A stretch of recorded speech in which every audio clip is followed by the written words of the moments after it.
Sophia stood behind the door, pressing her hand to her mouth, stifling her treacherous breath.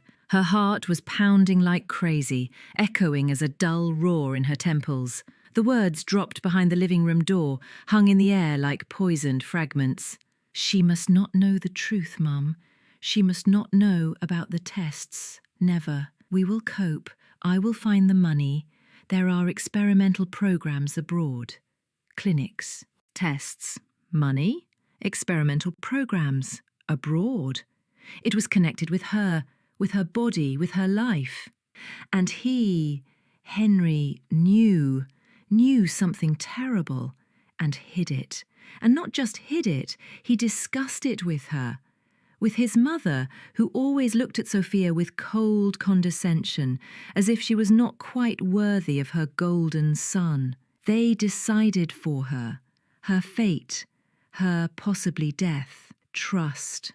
That same unshakable foundation on which their marriage had stood for 5 happy years, had crumbled to dust in those 2 minutes of overheard conversation.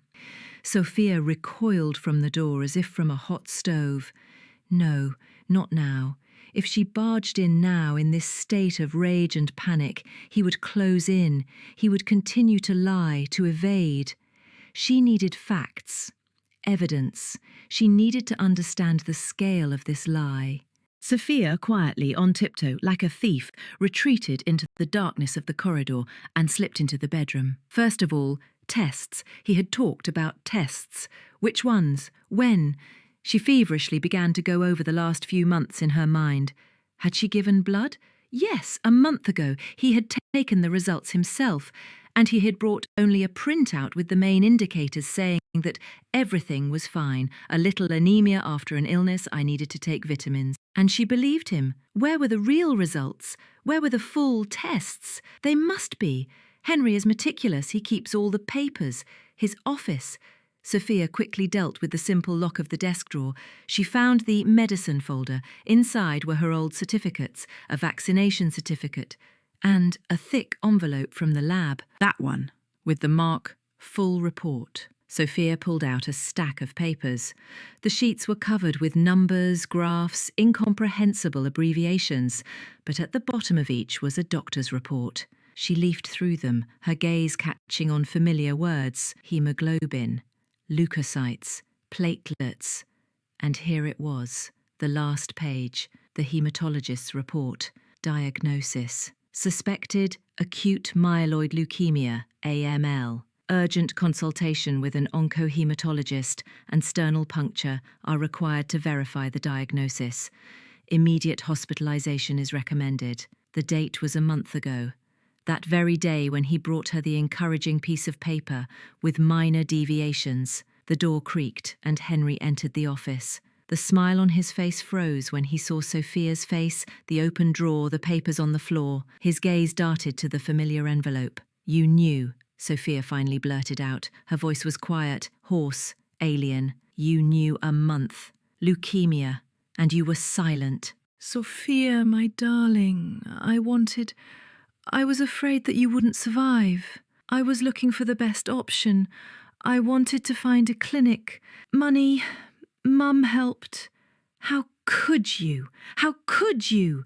You stole a month from me, a month of life, a month of chance, knowing that every missed day, every hour is a step towards the point of no return. You decided for me, with your mother.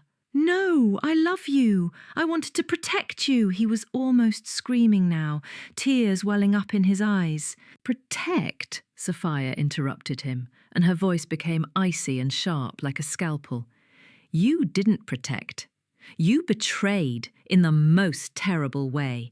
You took away my right to know, the right to fight, the right to decide. You are not a protector, Henry. You are my executioner. Pack your things and leave. Now. To your mother, to your decisions.